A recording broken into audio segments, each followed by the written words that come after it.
If I could have the lights down, I'm going to tell you a little bit about science today, but I'm also going to editorialize a little bit, and I'm going to tell you a little bit about seeds and things that I like to play with on a daily basis.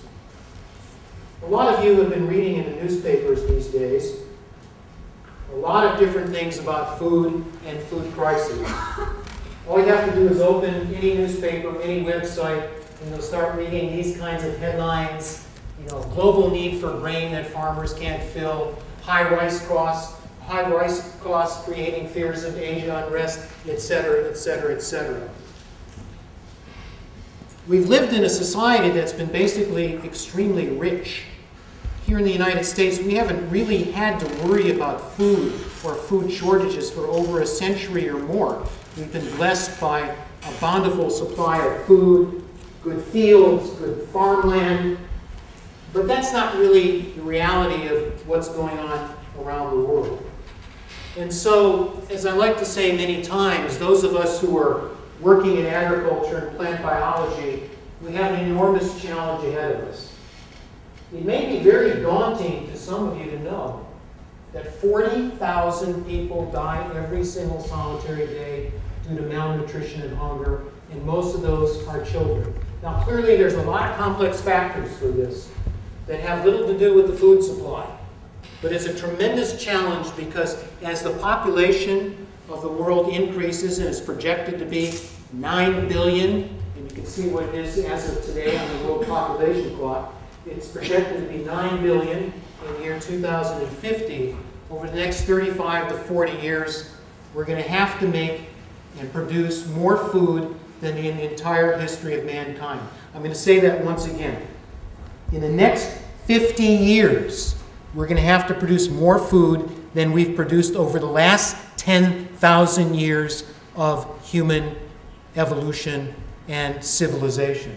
And that is a daunting challenge. But what really makes this challenge even worse is that there's only a finite amount of land on the face of this earth. And most of it is not arable. Most of it we can't grow any crops. And that amount of land is shrinking and shrinking and shrinking and shrinking every single minute. And I think it's really quite striking to be able to illustrate it by our own campus here at UCLA. Many of you will recognize this. I think that the only person who was here at this time was Professor Finney. He remembers exactly what it looks like, don't you, Bernie? But the point here is this is what UCLA looked like in 1929. And furthermore, we're right over here. This is where this building is, behind this beautiful Powell Library. Bernie, how many farms do you think there were in Los Angeles County in 1929? Many. How many do you think there were? 100, 1,000, 10? Thousands, exactly. Probably many of you can't even comprehend the fact that in 1929, there were, in 1930, almost 20,000 farms in Los Angeles County. And furthermore, if you look from 1930 to 1955, Los Angeles County was the highest agriculturally producing county in California, and California was the highest producing agricultural county in the United States. So in some respects, in terms of agricultural production, California, Los Angeles County was spectacular. And in fact, UCLA had a College of Agriculture, of which Professor Finney was one of the original members of. And then that college moved outward when they shut down agriculture at UCLA to UC Riverside, which is where the agricultural experiment station of UCLA was. A little bit more history. This is where the medical center is and the new hospital. This was the original citrus groves and avocado groves. If any of you go to the grocery stores and you get Hass avocados, they were all developed here at UCLA. So we have a really tremendous history in agriculture going way back. And of course, this is what it looks like today. All of the farmland around UCLA, the bean fields, everything that was there over 50 years ago is now gone, and it's urbanization. And clearly that's going on all over the world. And so the point is, farmland is being lost, population is going up, it's a huge crisis in terms of being able to produce more food on less land. And so as they say, and I'll make this a theme, Yo, it's in the yield. It's yield, yield, yield, yield. We have to be able to increase yield of crops in order to keep pace with the decreasing land and the increasing population. And of course, over the last 100 years in the United States, through good science and good technology, we've been able to increase yield of soybeans and corn almost 300%, but they're leveling off and we have to do more. So clearly, there is some other problems.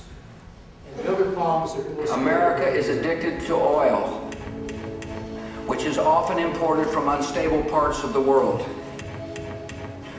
The best way to break this addiction is through technology. And we are on the threshold of incredible advances. Cutting-edge methods of producing ethanol, not just from corn, but from wood chips and stalks or switchgrass. Our goal is to make this new kind of ethanol practical and competitive within 6 years. So the point is that there's also pressure for land because we want to make biofuels. And all of you have been reading all about that in newspapers as grain prices are going through the ceiling.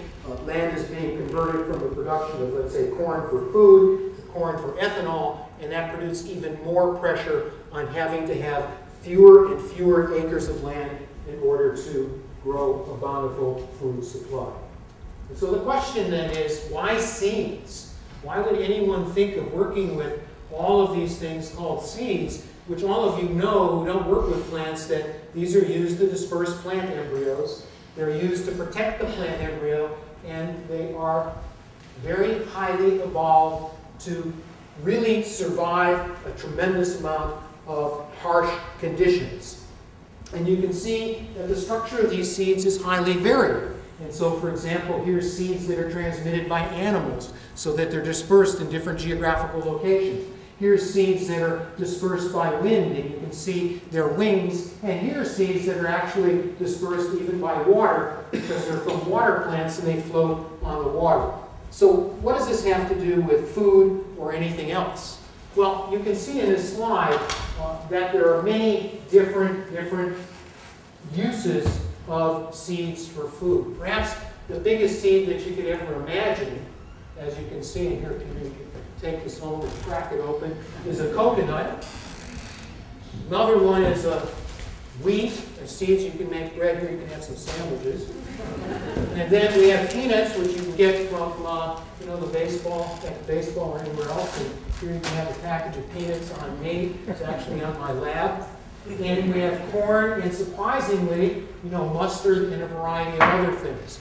And so, if I could have the lights down, Tomo, the point here is that seeds really do a lot of stuff. And seed byproducts, the list is almost infinite. And just the commercial just the commercial value of seeds, just the seed market a year, is about $34 billion. So you can see that there's tremendous use for seeds. However, when it comes to food, there's 14 major crops that give us about 99% of our food supply. And what you can see is that over half produce seeds. Seeds that are consumed either by animals, such as corn and soybean, which are fed and then we eat the meat, or other kinds of seeds, barley, sorghum, soybean, common beans, and as I said, coconuts. And in some parts of the world, over 75% of the calories that people eat are really derived from seed, such as some parts in Mexico, corn, some parts in Asia, rice. And so clearly, seeds are absolutely central to what we do. So the key is, how can you learn about the genes that are required to make seeds so eventually you can use genetic engineering procedures and modern genetic procedures in order to be able to engineer them to produce more seeds or bigger seeds or all kinds of different seeds. And so clearly the goal then is to find all of the genes that are required to make a seed, find out how they're switched on, switched off in development, and then eventually engineer existing crops, this is a soybean plant, and be able to have seeds without fertilization, so you can optimize the crop and be able to have it perpetuated without having to have a cross every year in the field. You can have better hybrids, more seeds, bigger seeds, and a variety of different things. Some of you may think that this is something new, but in reality, it's something that's been going on for a long, long time. This is what our ancestors did by just selective breeding 10,000 years ago. You won't find this publication in PubMed, but I think it's pretty significant that you go from the small seed to a big seed, small seed to a big seed. And clearly the reason for that was they had to be able to get a more bountiful food supply in order to feed a growing population thousands and thousands of years ago. Now, if you know what these genes are, using modern genomics, molecular biology, plant tissue culture, and a variety of things, you can just do this in a laboratory almost instantaneously. Here's an experiment that was done by two of my former students, Diane Jofuku and Jack Okamura, who are PhD graduates of UCLA, and just one gene in a model plant can control the size of the seed and the size of the cells. The cells are small, the cells are large. So if you find the critical genes, you can start making a bigger seed. If you make a bigger seed, you increase yield. If you increase yield, you have more food in a smaller amount of space, and so everyone wins. Now, I know that many of you work with animal systems. Many of you are not familiar with plant anatomy. Many of you are not familiar with how seeds develop. And so, are you okay? Don't kill yourself. And so, what we did in the lab, primarily Brandon Lee, a terrific graduate student of mine, put together a film which will show you how seeds develop.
That's the development of a seed.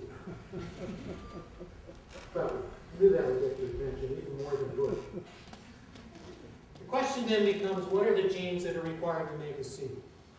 And so let's just talk about a seed, and here's a variety of legume seeds, bean seeds, and let's just talk about a seed in a very simple way. Let's just take this seed and make a section through the seed, and let's go from the outside to the inside.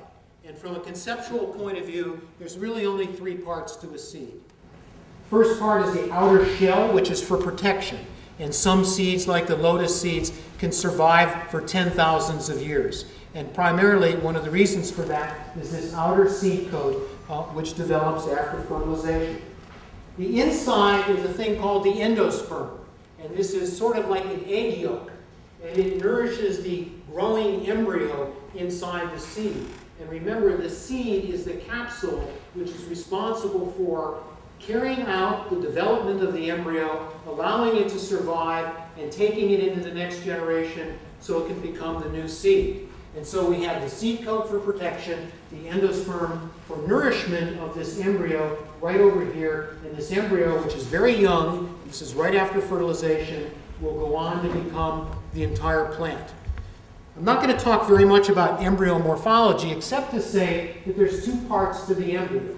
Just as this surrounding tissue is like an egg yolk, there's a part of the embryo, which those of you who work on animals will sort of recognize as an analogy of nurse cells. And these cells, which are called the suspensor, die out during seed development. But this little round ball is the thing that undergoes embryo development and is what will become the plant. It will become the cactus. It'll become the oak tree. It'll become the maple tree or the soybean plant. And so the key here then is what are the genes that program this process? How are they wired in the genome? How are they connected? What are the critical genes? But more importantly, what are all the genes that are required to program every single solitary cell type, every tissue, every part, every compartment? And once you know all of that, then how is that all orchestrated, much like that little film clip, to be able to make a seed? So I'm going to tell you 3 short stories. All of this is a work in progress. In many respects, we're getting the words. That is, we're sort of at the point where we know what the dictionary is, but we don't know how all those words get put together into sentences, not even into paragraphs, and certainly not into a book. That is the book of seed development. And that's going to be a daunting task. It'll probably take 10, 15, 20 years, long after I'm just hanging out on the beach in Malibu and reading good books. But the point here is that I think that what I'll show you today is we know the basics, we have the words. So I'm going to talk about what is the nature of regulators that are important for seed development. I'm going to talk about what are the genes required to make an entire seed at every single solitary stage of the life cycle. And I'm going to then talk about, very briefly, what are some of the things in the DNA that allow these genes to get activated in specific times of the seed, in specific places of the seed, at particular times in development. And then, as I end, I'm going to give a slight editorial and then move on to the future. So let's talk about seeds and seed development. I'm going to talk about a model crop called Arabidopsis. This is like the fruit fly of the plant world. It's a little tiny plant. I should have a vial here somewhere. This is a bag of soybean seeds right over here. This is the same number of seeds of this model Arabidopsis plant. You can see how tiny these things are in relation to these seeds. Soybean seeds are an elephant if Arabidopsis seeds are fleas. And so, nevertheless, the fact that they have small seeds still doesn't mean that they're not useful as a tool for being able to study and program various aspects of plant development. And we use it in the lab as a tool to understand seed development. Now, it's not totally isolated because Arabidopsis is a brassica, and Arabidopsis is very closely related to cabbages, kale, cauliflower, broccoli, and all kinds of other things that one eats in the grocery store. And so clearly it's a very reasonable model system in order to do a variety of different studies. What we do in the lab is genomics. I'm only going to give a brief introduction to it. We work with all of the genes in a genome at the same time. In this day and age, for those of you who aren't aware of this, that you can take all the genes, because most of the plant genomes, as I'll show you, have been sequenced. You can take these genes and put them on little chips that are only about an inch squared, and you can then determine how those genes are active as a unit during the life cycle of a plant, and as I'll show you, in any cell type, any tissue, or any other place of the plant. And so what we do is we isolate the RNA from seeds. We then take it and react it with the genes, all of the genes collectively on this gene chip, and then we use some sophisticated software, and then we can scan the results, translate it into computer language, and analyze the data. I'll show you about soybean genes and Arabidopsis genes. The chip that we use for Arabidopsis is about 80% of the genes in the Arabidopsis genome. The one for soybean is only about half to 60%. And that's because the Arabidopsis genome was sequenced in 2000. The soybean genome was just sequenced and was just released only a few months ago. The question then is, again, what are all of the genes that are required to program this process? This is the process of seed development. The only thing that I'm going to say here, it's very conceptual and non-technical, is there's 2 phases. This phase, right after fertilization, is when all of the tissues, all of the cell types, and all of the different parts of the seed form. That's this phase right here. This phase, everything is done the seed converts itself over from a program of differentiation and development into a program preparing for dormancy, losing water, storing reserves, preparing for the fact that at some point, like after winter or after many years, the seed's going to be in the ground, has to germinate into this seedling and plant, and all of that stuff occurs during seed development. From a food point of view, this part of seed development is critical because the food reserves that are built up in the seed in order to support the growth of the seed during germination is what we consume as calories and what's so important for us as a food supply. And I'll come back to that theme in a few minutes. And so, without going into too much technical detail, you can look at how many genes are active in different parts of the seed life cycle. And what you can see here is that in this Arabidopsis plant, there's anywhere from 12 to 14,000 genes that are active at any different stage of development. And that represents slightly less than half of the Arabidopsis genome. And notice here that the number of genes, or the number of mRNAs encoded by the genes, goes down as seed development winds down. And that's because the seed is preparing for dormancy. These RNAs are decaying away. The genes aren't needed anymore. Everything is shutting down, and that's manifested in a decrease in gene activity.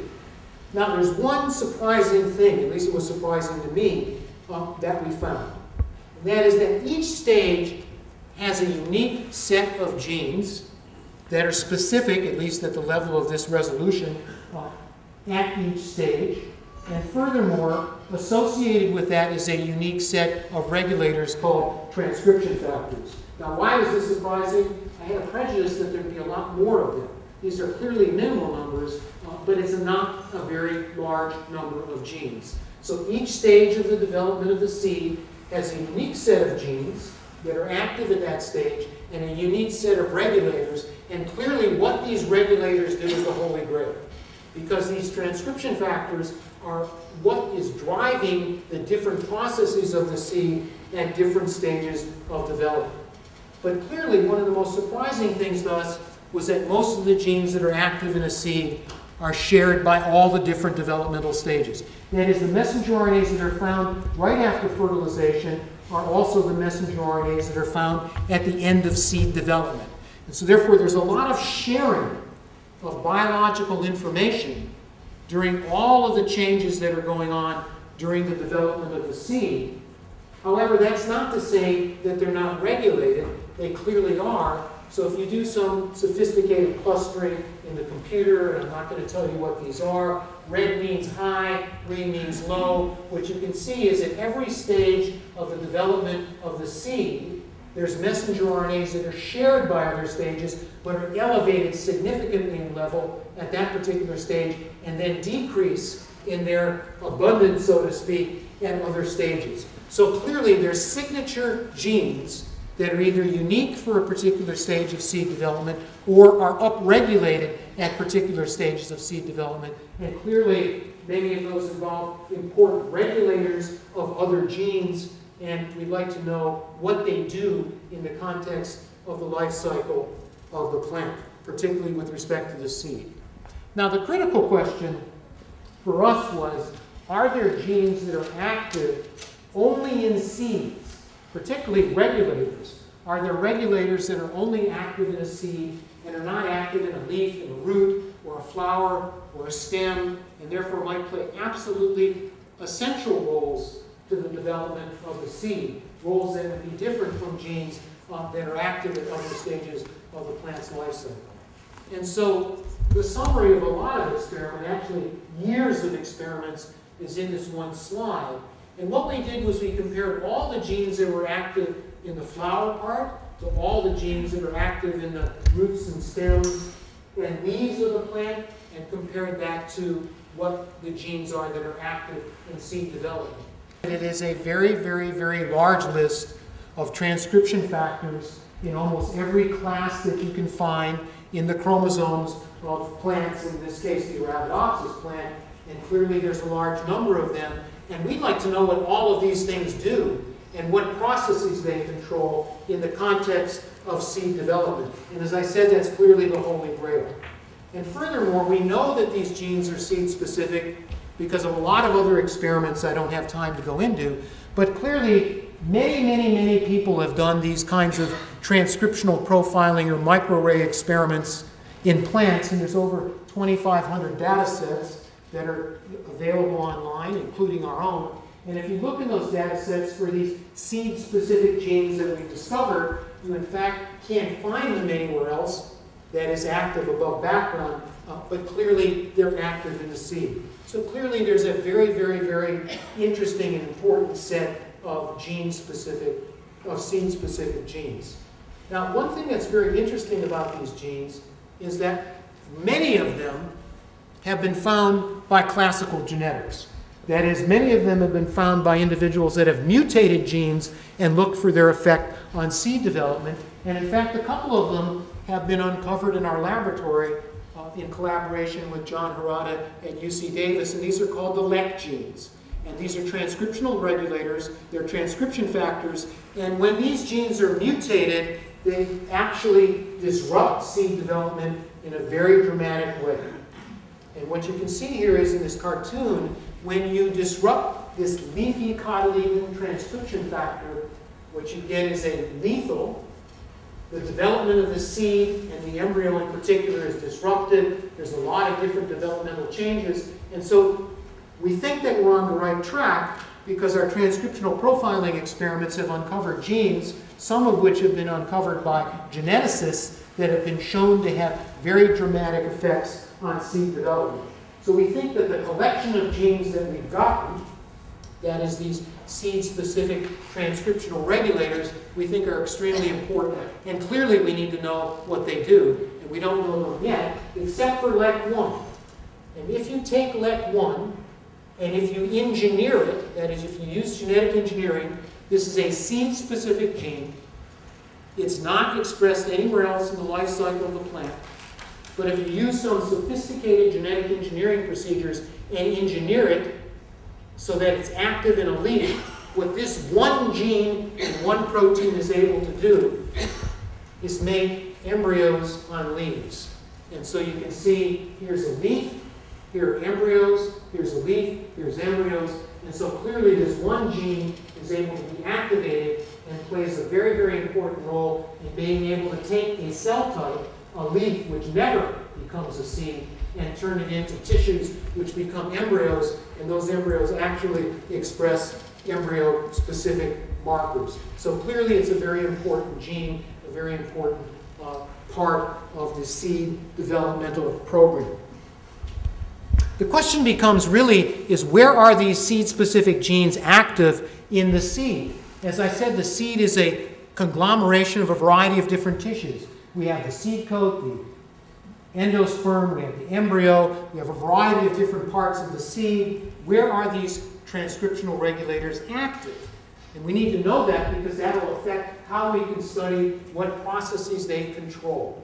And so to do this, what we do, a gene, for those of you who don't know, has really two parts. It has the body, which makes the protein and does the work. It has an upstream region next to the gene, which is a switch, which turns the gene on and off in development. And so what we do is, again, genetically engineer by taking the switch and fusing it to a reporter gene. We then can engineer the plant so that we can actually produce a color. And here in this graphic style, we can see whether the color is in the whole embryo, half of the embryo, in the, let's say, egg yolk part, or the endosperm part of the seed, and so on and so forth. And so these are experiments where you make these chimeric genes, you engineer a plant, and you look to see where the gene is active. And so we've done that for many of these transcriptional regulators, trying to understand where they're active in the seed. And you can see here that some of them are active in all of the embryo. We've now turned an embryo which is green into something which is blue. You can see some of them are active just in the top part of the embryo. Some are active in the bottom part of the embryo. Or some of them are active in this nutritional tissue. They're not active in the embryo at all, but rather they're active in very specific regions of this endosperm, which is this nutrient tissue.